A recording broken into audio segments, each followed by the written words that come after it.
सोच कर देखिए। अगर किसी बेहद खूबसूरत एकदम सफेद सूती कपड़े पर अचानक से काली स्याही या फिर गाढ़े तेल की कुछ बूंदें गिर जाएं तो क्या होता जाहिर है वो दाग तुरंत ध्यान खींचता है। मतलब पूरी सफेदी छोड़कर नजर उसी पर जाती है। है? बिल्कुल। और उस दाग को हटाने के लिए अक्सर एक खास चीज का इस्तेमाल किया जाता है, जिसे ब्लॉटिंग पेपर या सोख्ता कहते हैं। हाँ, वो पेपर उस स्याही को अपने अंदर खींच लेता है। राइट। और कपड़े को वापस साफ करने की कोशिश करता है। भौतिक दुनिया में तो ये बहुत लॉजिकल लगता है, लेकिन क्या हो अगर ये स्याही किसी कपड़े पर नहीं बल्कि सीधे किसी इंसान की आत्मा पर गिर गई हो? अच्छा, आत्मा पर दाग। हाँ, तो सवाल ये है कि आत्मा के दाग मिटाने वाला ब्लॉटिंग पेपर आखिर क्या हो सकता है? आज की हमारी इस डीप डाइव का यही मुख्य विषय है। और इस दिलचस्प सवाल का जवाब हमें 28 मार्च 2026 के एक बहुत ही गहरे आध्यात्मिक दस्तावेज में मिलता है, जिसे मुरली कहा गया है। आज के हमारे इस पूरे वैचारिक मंथन का आधार यही स्रोत है। तो आज हमारा मिशन क्या है? मिशन ये है कि हम इस बात का विश्लेषण करें कि इंसान के दुखों की असली जड़ क्या है। मजेदार बात यह है कि ये दस्तावेज किसी सतही बदलाव की बात नहीं करता, बल्कि आत्मा को शुद्ध करने का एक बहुत ही रैडिकल, जिसे स्रोत में फर्स्ट क्लास तरीका कहा गया है, उसे पेश करता है। बिल्कुल। और मैं यहाँ स्पष्ट कर दूं कि हमारा उद्देश्य किसी धार्मिक मान्यता का प्रचार करना नहीं है। हम सिर्फ इस दस्तावेज में दी गई मनोवैज्ञानिक और आध्यात्मिक इंसाइट्स का निष्पक्ष रूप से विश्लेषण कर रहे हैं। राइट। तो सबसे पहले समस्या की जड़ को समझना होगा, है ना? दुनिया भर में इतनी शारीरिक और मानसिक बीमारियां हैं, इतने संघर्ष हैं, लेकिन ये स्रोत इन सब का एक ही मूल कारण बताता है। और वो कारण क्या है? दस्तावेज के अनुसार इंसान की हर पीड़ा, हर दुख की असली जड़ देह अभिमान है। देह अभिमान मतलब शरीर और उससे जुड़े जो भी रिश्ते हैं, नाम हैं, उनके प्रति लगाव। एकदम सही। जब कोई आत्मा ये भूल जाती है कि वो असल में एक बिंदु है, यानी पॉइंट ऑफ लाइट, और खुद को पूरी तरह से ये हाड़ मांस का शरीर समझने लगती है, तब वो तमोप्रधान या मलिन हो जाती है। तमोप्रधान।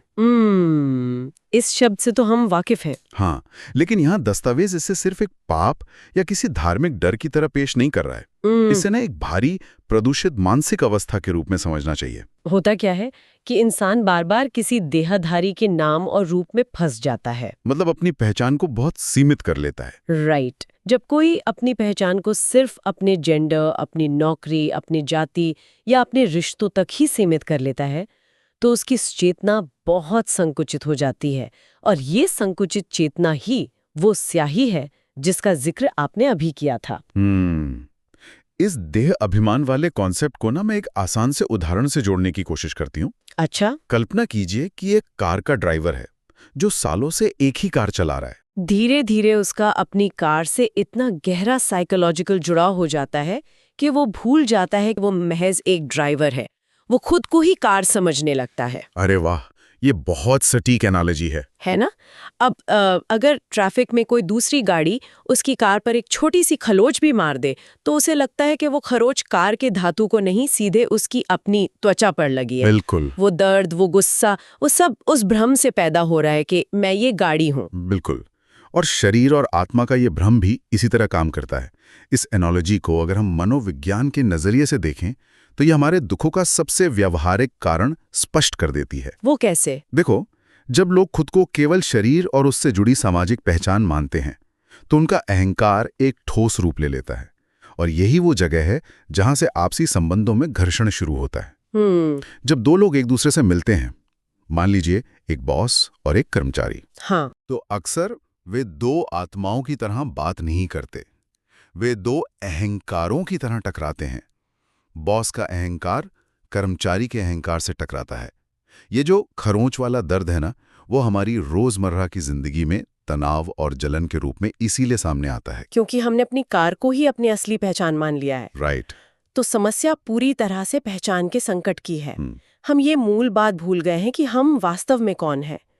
अब अगर देह अभिमान वो स्याही है जिसने आत्मा को मैला कर दिया है, तो स्वाभाविक रूप से सवाल ये उठता है कि इस दाग को मिटाया कैसे जाए। और यहीं पर वो दस्तावेज बहुत ही स्पष्ट शब्दों में कहता है कि शारीरिक स्तर पर किए गए प्रयास आत्मा को शुद्ध नहीं कर सकते। मतलब बाहरी कर्मकांड काम नहीं आएंगे? बिल्कुल नहीं।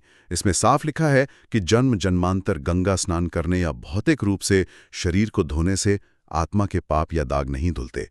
इसके लिए उसी फर्स्ट क्लास ब्लॉटिंग पेपर की जरूरत है। तो इस स्रोत में उस परम ब्लॉटिंग पेपर को क्या कहा गया है? दस्तावेज उसे शिव बाबा या परम पिता कहता है। अच्छा। और सबसे दिलचस्प बात यह है कि इसका स्वरूप भी एक बिंदु बताया गया है। अच्छा, मतलब एक पॉइंट ऑफ लाइट। हाँ, जैसे आत्मा एक छोटी सी बिंदी है, वैसे ही वो परम शक्ति भी एक बिंदी है। जब आत्मा उस एक परम बिंदु पर अपना पूरा ध्यान केंद्रित करती है, जिसे यहाँ योग अग्नि कहा गया है, तो आत्मा के अंदर पड़ी हुई खाद या अशुद्धि भस्म हो जाती है। यहाँ रुकते हैं थोड़ा। मुझे यहाँ एक बहुत बड़ा एक लॉजिकल जंप नजर आ रहा है। अच्छा, क्या इस बात पर थोड़ी आलोचनात्मक सोच रखना जरूरी है। क्या महज किसी एक अदृश्य बिंदु को याद करने भर से सच में इंसान के बरसों पुराने कर्मों के दाग धुल सकते हैं? मतलब ऐसा लगता है जैसे हम किसी जादुई रेजर की बात कर रहे हैं कि बस आंखें बंद की, एक बिंदु को याद किया और दशकों का गुस्सा या आघात सब एकदम से गायब हो गया। ये काम कैसे करता है? इसका मैकेनिज्म क्या है? एक बड़ी भूल होगी। इसका जवाब दस्तावेज के मन मना भव के सिद्धांत में गहराई से छिपा है। मन मना भव, इसका क्या अर्थ है? स्रोत के अनुसार इसका अर्थ है केवल एक को याद करना। हाँ। इसे ना चेतना के स्तर पर एक शिफ्ट या बदलाव की तरह समझना चाहिए। राइट। दस्तावेज जिस खाद या अशुद्धि की बात कर रहा है, वो असल में हमारे पुराने नकारात्मक विचार और आदतें हैं। राइट। तो जब कोई व्यक्ति मैं एक बिंदु हूं सोचता है, तो वो सबसे पहले खुद को अपनी सामाजिक पहचानों से डिटैच करता है। वो मानसिक रूप से अपने रिश्तों, अपनी चिंताओं और शरीर की सीमाओं से खुद को अलग कर लेता है। और ये डिटैचमेंट ही वो अग्नि है जो तनाव को खत्म करती है। क्योंकि सीधा सा फंडा है, कोई भी इंसान उस चीज से परेशान नहीं हो सकता जिसे वो अपना मानता ही नहीं है। समझ गई। यानी ये कोई ध्यान भटकाने की तकनीक नहीं है, बल्कि ये अपने आप को पुरानी पहचानों से अनप्लग करने का एक तरीका है। बिल्कुल सही। लेकिन यार, मेरा मतलब है कि पुराने विचार इतनी आसानी से तो जाते नहीं हैं। न्यूरोलॉजी के हिसाब से हमारी आदतें हमारे दिमाग में बहुत गहरे न्यूरल पाथवेज बना लेती हैं। विज्ञान भी तो यही कहता है ना कि दिमाग जिस चीज पर लगातार ध्यान केंद्रित करता है, नसें उसी के अनुसार ढलने लगती हैं। हाँ, न्यूरोप्लास्टिसिटी। राइट। तो जब एक मलिन मन किसी परम शुद्ध बिंदु पर अपना पूरा ध्यान लगाता है, तो वो उन पुराने नकारात्मक रास्तों को ऊर्जा देना बंद कर देता है। एक तरह से वो शुद्ध बिंदु पर ध्यान केंद्रित करना पुराने विचारों को भूखा मार देता है। वाओ, ये बहुत दिलचस्प नजरिया है। हाँ, ये याद एक लेजर बीम की तरह काम करती है, जो शरीर के भ्रम को काटकर आत्मा को उसके मूल स्वरूप से जोड़ती है। ये कोई अशारीरिक क्रिया नहीं है, बल्कि चेतना को बदलने की एक निरंतर मानसिक तपस्या है। तो अगर ये लेजर बीम इतनी ही असरदार है, तो फिर एक बहुत स्वाभाविक सा सवाल उठता है कि दुनिया में हर कोई इसे कर क्यों नहीं रहा? स्रोत में ना एक बहुत बड़ा विरोधाभास भी है।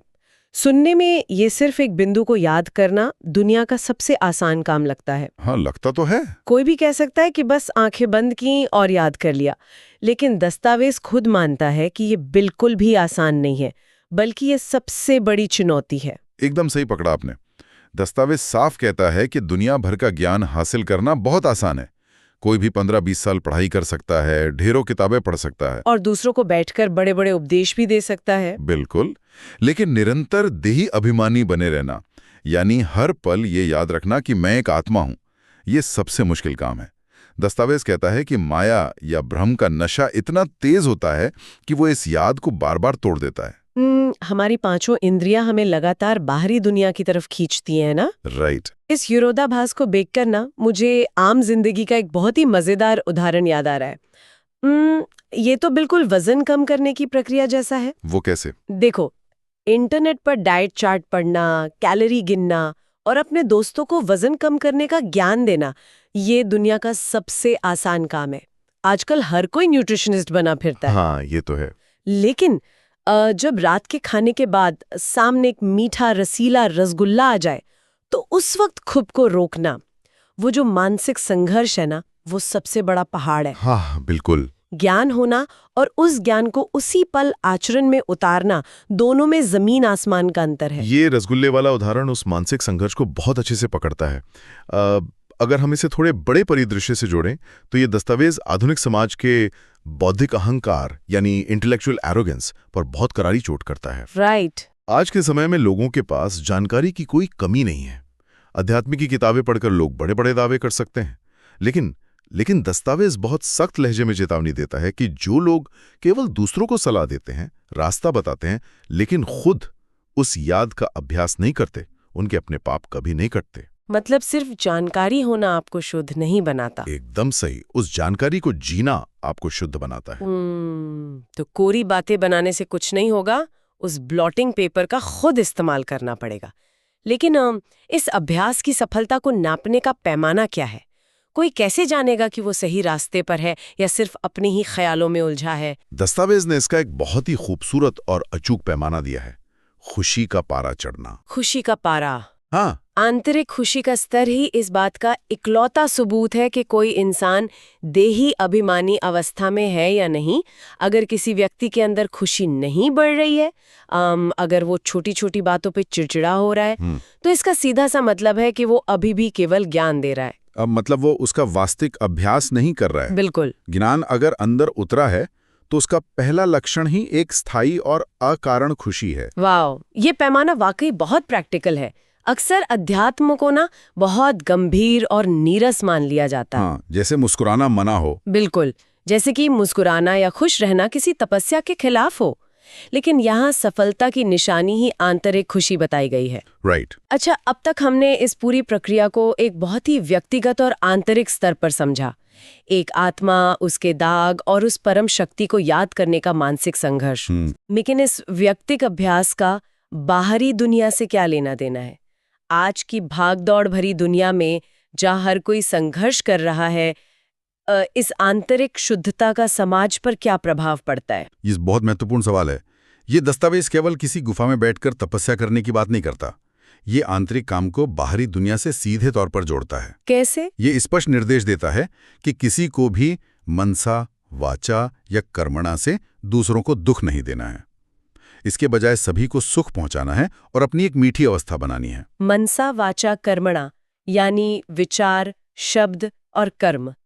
कर्म से किसी को चोट पहुंचाना या शब्दों से किसी का दिल दुखाना, ये तो बहुत स्पष्ट है, कोई भी इसे समझ सकता है। बिल्कुल। लेकिन स्रोत इसके आगे की बात करता है। दस्तावेज के अनुसार अपने शक्ति स्वरूप द्वारा शक्तियों का दान देना और अपने कर्मों द्वारा गुणों का दान देना ही दुनिया का सबसे बड़ा महादान है। और इसी से नवीनता का झंडा लहराएगा, ऐसा उसमें लिखा है। हाँ, तो ये महादान का कंसेप्ट क्या है? देखो, आमतौर पे दान का मतलब पैसा, कपड़ा या भोजन देना माना जाता है, लेकिन दस्तावेज कहता है कि सबसे बड़ा दान वो ऊर्जा है जो एक इंसान समाज में प्रवाहित करता है। जब कोई व्यक्ति अंदर से शांत होता है तो उसके कर्मों में अपने आप धैर्य, सहनशीलता और प्रेम जैसे गुण झलकने लगते हैं। ये दूसरों के लिए एक बहुत बड़ा सहारा बन जाता है। आज की इस बेहद तनावपूर्ण दुनिया में जहां लोग सोशल मीडिया पर शब्दों के बाण चला रहे हैं, सड़कों पर कर्मों से लड़ रहे हैं, वहां स्रोत का ये दावा बहुत ही चौंकाने वाला है। कौन सा दावा? यही कि केवल मनसा से, यानी केवल अपने मन के विचारों से भी किसी को सुख या दुख पहुंचाया जा सकता है। क्या हमारे बिना बोले गए विचार सचमुच इतने शक्तिशाली हो सकते हैं कि वे किसी दूसरे इंसान को प्रभावित कर सके? बिल्कुल हो सकते हैं। और अगर आधुनिक मनोविज्ञान और ऊर्जा विज्ञान के नजरिए से देखें तो ये पूरी तरह से लॉजिकल है। वो कैसे काम करता है? इंसान के विचार केवल उसके दिमाग के अंदर बंद नहीं रहते, वे एक वाइब्रेशन या कंपन पैदा करते हैं। इसे हम सबने कभी ना कभी महसूस किया है। जैसे किसी कमरे में जाना। हाँ, मान लीजिए आप किसी ऐसे कमरे में प्रवेश करते हैं जहां दो लोग अभी अभी भयंकर लड़ाई करके बैठे हों। ओहो, हाँ। तो बिना एक शब्द सुने भी उस कमरे की हवा में एक भारीपन और तनाव महसूस होता है ना? बिल्कुल। वो विचार उस जगह के माहौल को प्रदूषित कर देते हैं। बिल्कुल। उस वक्त उस जगह की हवा ही बहुत नकारात्मक और भारी लगती है। ऐसा लगता है जैसे सांस लेना भी मुश्किल हो रहा हो। राइट। और ठीक इसी तरह जब कोई व्यक्ति अंदर से पूरी तरह देही अभिमानी और शांत होता है, जब उसकी अवस्था मीठी होती है, तो उसके विचार एक सकारात्मक और शांत ऊर्जा पैदा करते हैं। उसका व्यक्तित्व औरों के लिए एक शांत आश्रय बन जाता है। लोग बिना कारण ही उस व्यक्ति के पास सुकून महसूस करते हैं। यही वो शक्ति स्वरूप है जिसका जिक्र दस्तावेज में है। सच में, ये तो बिना कोई उपदेश दिए, बिना एक भी शब्द बोले दुनिया की ऊर्जा को बदलने का एक बहुत शक्तिशाली साधन है। एकदम सही। जब विचारों में किसी के लिए नफरत या आलोचना नहीं होती, तो वो खालीपन एक बहुत ही हीलिंग ऊर्जा बन जाता है। कमाल की बात है। इसका सीधा सा मतलब ये है कि किसी इंसान का शांत होना ही दुनिया के लिए उसका सबसे बड़ा योगदान है। बिल्कुल। अगर कोई खुद को अंदर से सुलझा लेता है तो उसके आसपास की उलझनें खुद ब खुद सुलझने लगती हैं। ये बहुत ही जिम्मेदारी भरा विचार है। क्यों? क्योंकि इसका मतलब ये भी है कि हमारी अपनी मानसिक उथल-पुथल दुनिया के शोर में इजाफा कर रही है। राइट। ये इस पूरे दस्तावेज का सबसे व्यावहारिक पहलू है। जब इंसान दूसरों को दुख देता है, चाहे वो केवल अपने विचारों में ही क्यों न हो, तो वो असल में खुद को ही नुकसान पहुंचा रहा होता है। क्योंकि वो वापस देह अभिमान में जा रहा है। हाँ, वो वापस उसी दलदल में गिर जाता है जहां से दुख पैदा होता है। इसलिए महादान गुणों और शक्तियों का बताया गया है। एक शांत मन से निकली शुभ भावना दुनिया का सबसे बड़ा दान है। तो अगर हम आज के इस पूरे गहन अध्ययन को एक धागे में पिरोने की कोशिश करें, तो इसका निचोड़ क्या निकलता है? आज के इस दौर में जहां हर इंसान 24 घंटे सूचनाओं से घिरा रहता है, लगातार कुछ नया सीखने और बनने की होड़ में लगा रहता है, ये दस्तावेज एकदम विपरीत दिशा में जाने की सलाह देता है। कैसे? यह बात करता है मेंटल सिंप्लीफिकेशन, यानी मानसिक सरलीकरण की। बिल्कुल सही कहा आपने। ये स्रोत हमें ये याद दिलाता है कि जानकारी इकट्ठा करना काफी नहीं है। असली शांति इस बात में नहीं है कि इंसान कितना जानता है, बल्कि इस बात में है कि वो अपना मानसिक बोझ कितना कम कर पाता है। राइट। देह और उससे जुड़ी सैकड़ों कृत्रिम पहचानों के आकर्षण से हटकर स्वयं को महज एक प्रकाश का बिंदु समझना और उस परम शक्ति रूपी ब्लॉटिंग पेपर का इस्तेमाल करके अपने मन के गहरे दागों को साफ करना, यही सच्ची शांति का मार्ग है। रोजमर्रा की इस भयानक भागदौड़ में ये चर्चा रुक कर खुद से एक बहुत ही कड़वा सवाल पूछने का मौका देती है। कौन सा सवाल? कि कहीं ऐसा तो नहीं कि हम सब सिर्फ ज्ञान बटोरने की रेस में बहुत आगे निकल गए हैं? कहीं लोग दूसरों को डाइट चार्ट बांटने में इतने व्यस्त तो नहीं हो गए कि खुद अपनी आत्मा की खुराक को अपने स्वभाव में उतारना ही भूल गए हैं? ये आत्मनिरीक्षण बहुत जरूरी है, क्योंकि अंततः दस्तावेज के अनुसार सफलता का एकमात्र प्रमाण वो शांति और खुशी है जो किसी के चेहरे से झलकती है, उसकी बौद्धिक बहसों से नहीं। ज्ञान तभी सार्थक है जब वो इंसान के वाइब्रेशन को बदल दे। बिल्कुल। आज के इस गहन विश्लेषण को समेटते हुए एक ऐसा विचार सामने आता है जो हमें लंबे समय तक सोचने पे मजबूर कर सकता है। हमने शुरुआत में उस ब्लॉटिंग पेपर और कपड़े पर लगे स्याही की बात की थी। दस्तावेज कहता है कि गुणों और शक्तियों का मानसिक दान ही सबसे बड़ा महादान है। राइट। तो ये सोचने वाली बात है कि आज इस वक्त अपनी आंतरिक स्थिति से हम दुनिया में क्या जोड़ रहे हैं? बहुत गहरा सवाल है। क्या हम अपने शांत मन से समाज के तनाव को सोखने वाला एक ब्लोटिंग पेपर बन रहे हैं, या अपने देहाभिमान और अहंकार से इस दुनिया रूपी कपड़े पर एक नया दाग लगा रहे हैं? वाकई ये एक ऐसा सवाल है जो हर पल हमारे सामने खड़ा है, और इसका जवाब हर किसी को खुद खोजना होगा। बिल्कुल। तो इसी विचार के साथ आज की चर्चा को हम यहीं विराम देते हैं। इस सफर में हमारे साथ जुड़ने के लिए धन्यवाद। अगली बार फिर मिलेंगे एक नए विषय की गहराई में उतरने के लिए।